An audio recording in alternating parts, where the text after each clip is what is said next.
अगर नॉलेज है तो, अगर आप उनको कुछ रोशनी देने की ताकत रखते हो तो फिर उनका उपास्य के बारे में, उनके इष्ट देव के बारे में ही बोलेंगे और उनकी निष्ठा को और मजबूती देंगे। और अगर आपकी औकात नहीं है, उनके इष्ट के बारे में आपके पास जानकारी नहीं है, उतना नॉलेज नहीं है, उतना भाव भक्ति नहीं है वो उनके उपास्य के प्रति, तो फिर आप खामोश रहिएगा, लेकिन वहां पे आप अपना साईं बाबा का तुनतुना नहीं बजाएंगे।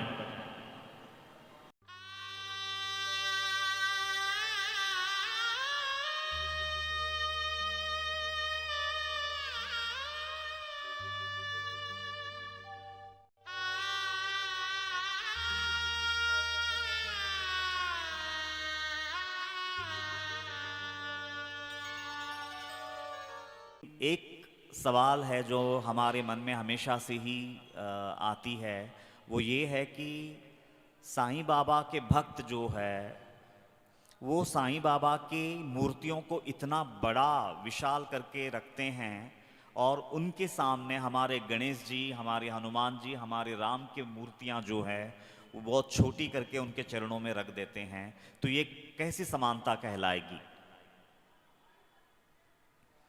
बहुत ही लाजमी सवाल है, बहुत अच्छा सवाल है, क्योंकि जब समानता की बात आती है तो फिर यहाँ तो आप लोगों ने साईं बाबा को राम से, गणेश जी से, हनुमान जी से ऊपर कर दिया और राम जी की मूर्तियों को, कृष्ण जी की मूर्तियों को आप लोगों ने छोटा कर दिया, उनके चरणों में रख देते हैं। ऐसा उनका सवाल था।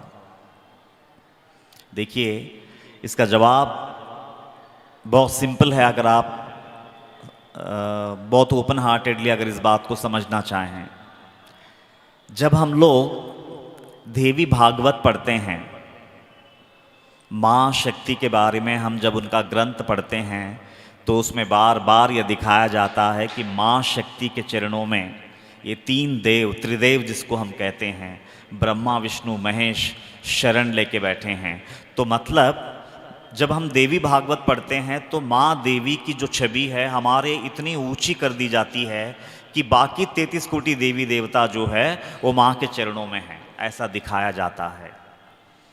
ऐसा क्यों दिखाया गया? अच्छा, वही अगर विष्णु पुराण आप पढ़ेंगे तो विष्णु की छवि को बहुत महानतम बताया जाता है, बहुत ऊंचा बताया जाता है। फिर उनके आगे बाकी 33 कोटि देवी देवता जो है वो गौण दिखाया जाता है, छोटे करके दिखाए जाते हैं, उनकी महानता का बखान किया जाता है। वैसे ही अगर आप शिव पुराण पढ़ेंगे तो शिव जी को बहुत ही महानतम व्यक्तित्व के रूप में दर्शाया जाता है और उनके चरणों में 33 कोटि देवी देवताएं जो हैं वो बिछा हुआ दिखाई देता है।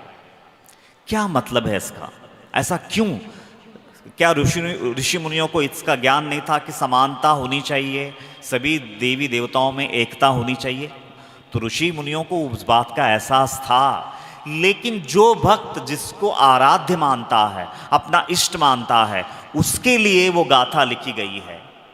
विष्णु भक्तों के लिए अगर विष्णु पुराण लिखी गई है तो देवी भक्तों के लिए देवी महात्म्य लिखी गई है, और वैसे ही शिवजी के भक्तों के लिए शिव पुराण लिखा गया है। अगर उनके भक्त अगर वो पढ़ते हैं, अगर उतनी महानता अगर नहीं लिखी जाएगी, उतना महानता का वर्णन अगर नहीं होगा तो हमारी श्रद्धा दृढ़ कैसे होगी? ये बात सच है ना। अगर आप लोगों ने पुराण पढ़ा है, देवी पुराण अगर आप पढ़ते हो तो माँ शक्ति जगदम्बा को इतना ऊंचा करके बिठा दिया गया है कि ब्रह्मा विष्णु महेश के साथ 33 कोटि देवी देवता भी उनके चरणों में दिखाई देते हैं।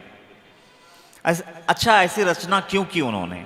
क्योंकि वो जो देवी महात्म का जो ग्रंथ है वो देवी उपासकों के लिए हैं, तो उनकी उपासना को बल मिले, उनकी उपासना को शक्ति मिले।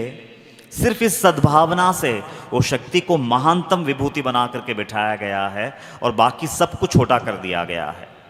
तो वैसे ही साईं बाबा के भक्तों के लिए साईं बाबा की छवि महानतम है। उनके आगे हमारे लिए राम जी, कृष्ण, हनुमान जी छोटे ही होंगे। तो ये है ना, इसको थोड़ा सा नजरिया बड़ा चाहिए। हृदय की विशालता चाहिए इसको समझने के लिए। अगर संकुचित मनोभाव लेकर के अगर इसको हम समझना चाहेंगे तो करोड़ जन्म भी लेंगे तो नहीं समझ पाएंगे। क्योंकि यहाँ पे साईं भक्तों के लिए सत्संग हो रहा है, साईं भक्तों के लिए साईं सच्चरित्र लिखा गया है, तो फिर साईं की महिमा का ही वर्णन होगा।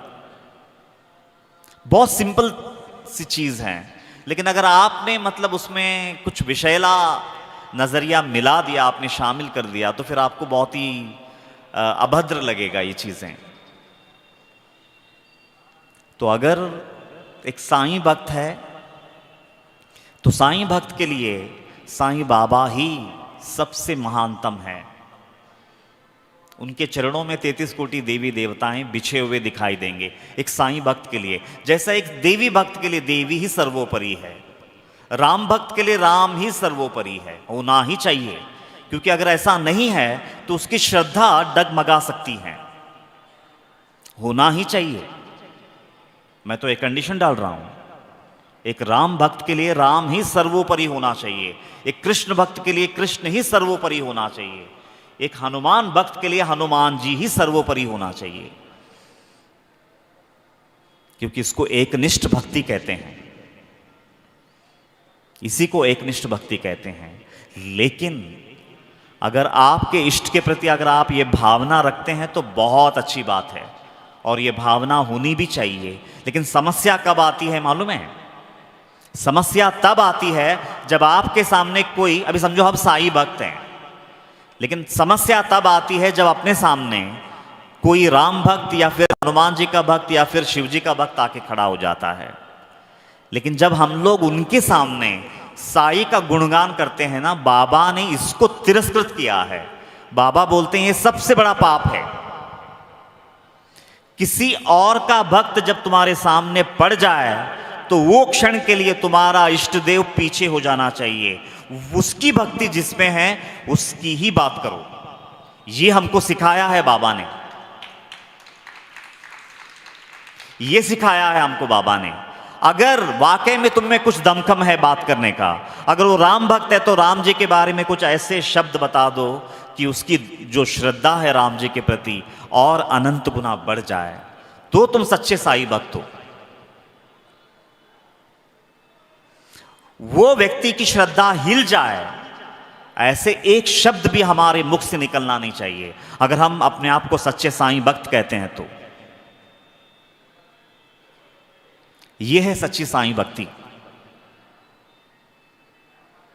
अगर कृष्ण का भक्त आता है तो भगवत गीता की ही बात होनी चाहिए, कृष्ण की लीलाओं की ही बात होनी चाहिए, वहां पे साईं बाबा सामने नहीं आना चाहिए। बाबा ने इस चीज को कभी प्रमोट नहीं किया।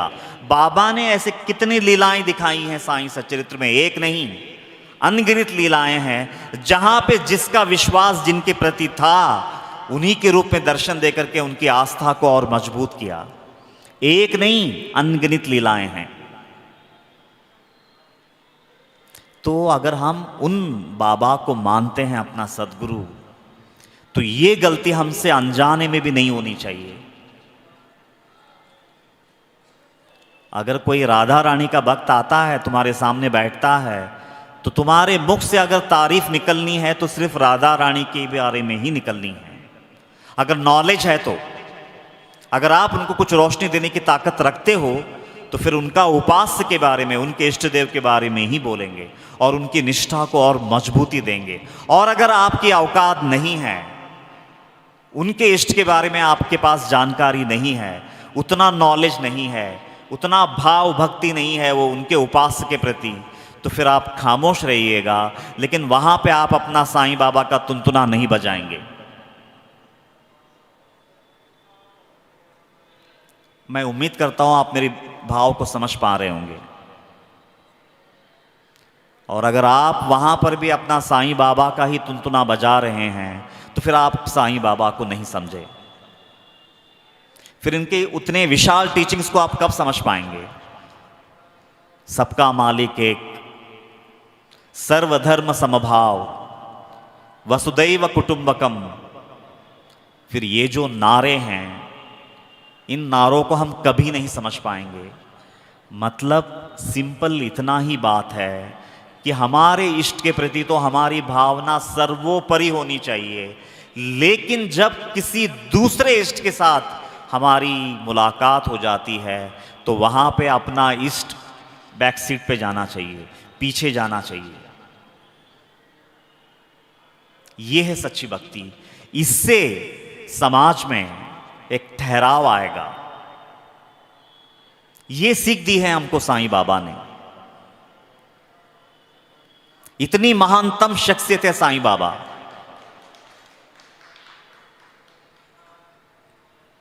नहीं, शायद उनको बुरा लगा कि आप लोग ऐसा करते हैं, साईं बाबा को बहुत महान बना देते हैं, लेकिन फिर बाकी देवी देवताएं जो है वो गौण हो जाते हैं। नहीं, ऐसी कोई बात नहीं है। साईं भक्त के लिए तो साईं बाबा ही सब कुछ होगा, लेकिन कब तक? जब तक कि कोई दूसरा व्यक्ति का इष्ट टकराता नहीं है, तब तक साईं बाबा हमारे लिए सर्वोपरि हैं।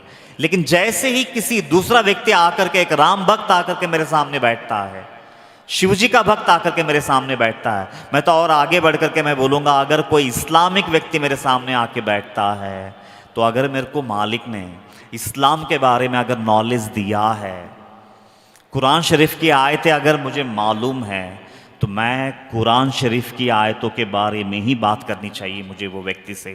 वहाँ पे मुझे मेरा साईं बाबा का तुनतुना नहीं बजाना चाहिए। वैसा ही अगर कोई क्रिश्चियन व्यक्ति आके मेरे सामने खड़ा है, तो अगर मेरे पास रोशनी है बाइबल का, मेरे पास अगर रोशनी है जीसस क्राइस्ट के टीचिंग्स का, तो मैं उनके सामने वही बातें रख करके उसकी श्रद्धा को और मजबूती दे सकूं। तो ये है हकीकत में वास्तविक आध्यात्मिकता। ये टीचिंग्स हमको बाबा ने दिया है। और यदि आपके पास उतना नॉलेज नहीं है तो आप मेहरबानी करके खामोश रहिए, लेकिन आप अपने इष्ट को उनके सामने महानतम दर्शाने का प्रयास न कीजिएगा।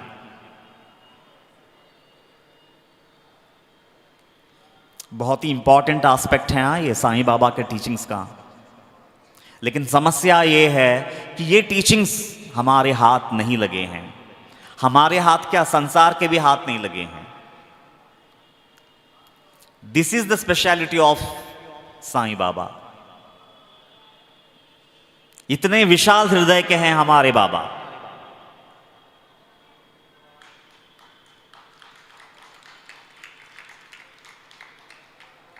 तो अगर ये बुनियादी टीचिंग्स अगर हर व्यक्ति इस टीचिंग्स को समझ ले, तो धर्म के नाम पे जो खून बहता है कभी बहेगा। धर्म के नाम पे जितने फसाद होते हैं कभी होंगे। इतिहास गवाह है। धर्म के नाम पे जितना खून बहा है इस दुनिया में, उतना और किसी कारण से नहीं बहा है। इतिहास गवाह है। लेकिन अगर बाबा के टीचिंग्स को अगर हम समझे, हम ही नहीं बल्कि हर व्यक्ति, हर मानव जाति का हर इंसान अगर समझ ले ये टीचिंग्स कि बाबा क्या बोल रहे हैं, कि हमारे इष्ट के प्रति तो हमारी भावना सर्वोपरि होनी चाहिए। लेकिन जब कोई दूसरा धर्म का व्यक्ति, दूसरा पंथ का व्यक्ति, दूसरा संप्रदाय का व्यक्ति, दूसरे इष्ट का व्यक्ति जब हमारे सामने आ जाता है, तो हमारा इष्ट जो है बैक सीट पे जाना चाहिए। अगर इतनी क्लैरिटी आ जाए तो धर्म के नाम पे, मजहब के नाम पे कभी खून खराबा नहीं होगा। मेरा धर्म बड़ा, तुम्हारा धर्म छोटा, ये गंदगी तो कभी नहीं उठेगी। समस्या क्या है कि हम लोगों को हमारा ही धर्म अच्छे से समझ में नहीं आया। कट्टरता कब पनपती है? जब हमको हमारा ही वेद अच्छे से नहीं समझ में आया, जब हमको हमारा ही कुरान अच्छे से समझ में नहीं आया, जब हमको हमारा ही बाइबल या फिर जीसस के टीचिंग्स अच्छे से समझ में नहीं आए। कट्टरता ऐसे ही नहीं जन्म लेती है। कट्टरता औरों का जुल्म देख करके नहीं आती है, हमारे धर्म को अच्छे से ना समझने की वजह से आती है कट्टरता। ये बात याद रखना।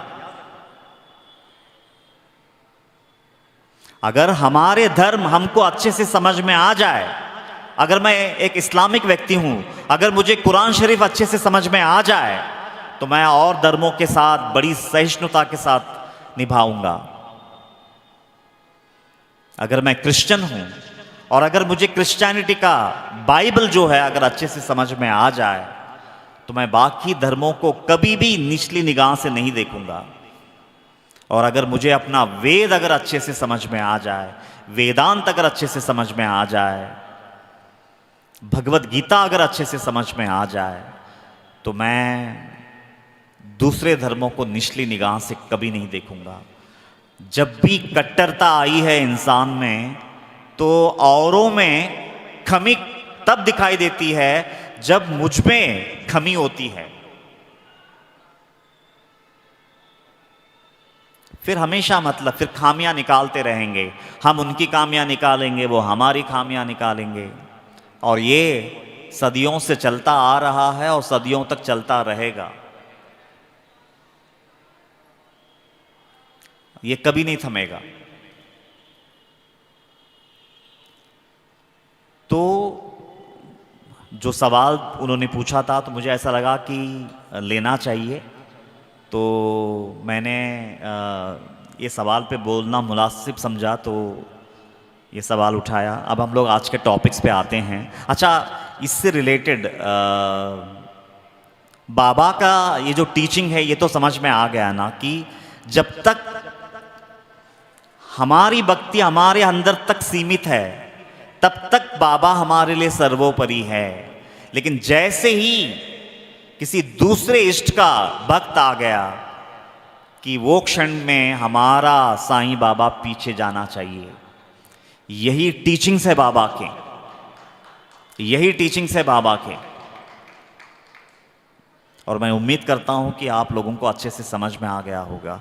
आज अगर बाबा के टीचिंग्स अगर सही दिशा में सारी दुनिया अगर समझेगी ना तो दुनिया का फसाद ही मिट जाएगा।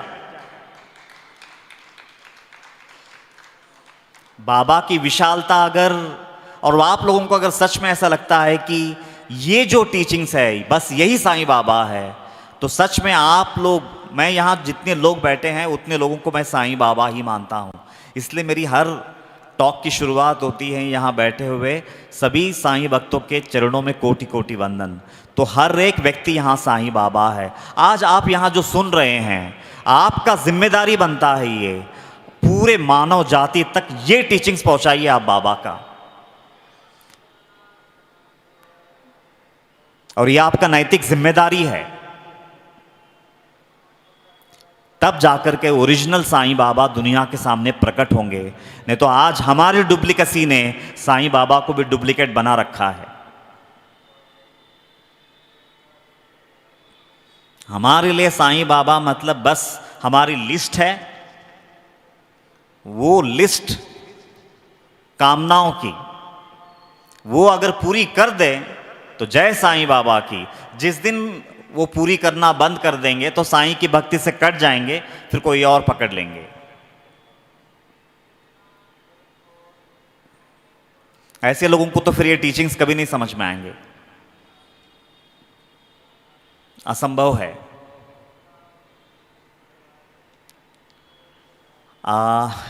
ठीक है, आज के टॉपिक्स पे आते हैं। अच्छा, इस पे किसी को अगर कुछ सवाल पूछना इस टॉपिक पे, हाँ प्लीज। हाँ,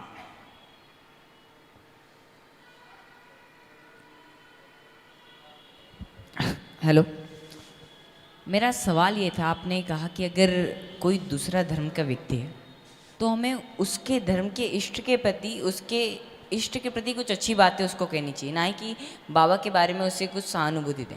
बट अगर इसी जगह वो व्यक्ति अपने इष्ट की बात कहते कहते हम भी उसके साथी हैं, उसकी इष्ट की तारीफ कर रहे हैं, पर अगर वो हमारे बाबा की निंदा करता है तो उस वक्त पे क्या करें? सबसे पहले अगर आप उनकी इष्ट की तारीफ करना नहीं बोलूँगा मैं उससे, हाँ गलत वर्ड है वो, तारीफ नहीं, सही महिमा, सच्ची महिमा अगर आपके हृदय से निकल रही है और वो सच्ची भावना से निकल रही है तो वो आपके इष्ट के प्रति कभी उसके मन में कुभाव आने ही नहीं देगा। सबसे पहले तो असंभव है। तो आएगा तो क्या होगा, ये सवाल ही बेबुनियाद है।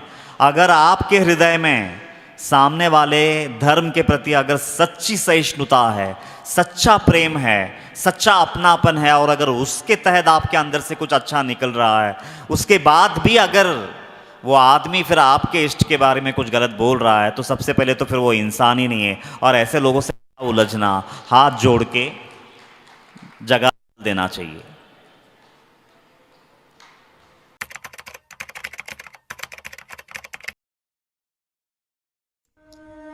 मनोहारिणी शापताप निवारिणी, अज्ञान नाशिनी मोक्षदायिनी, परम कल्याणकारिणी सच्चित आनंद प्रदायिनी, अनंत कोटि साई नाथों की जननी, साक्षात साई स्वरूपिणी, ग्रंथराज श्री साई सच्चरित दिव्य ग्रंथ की जय।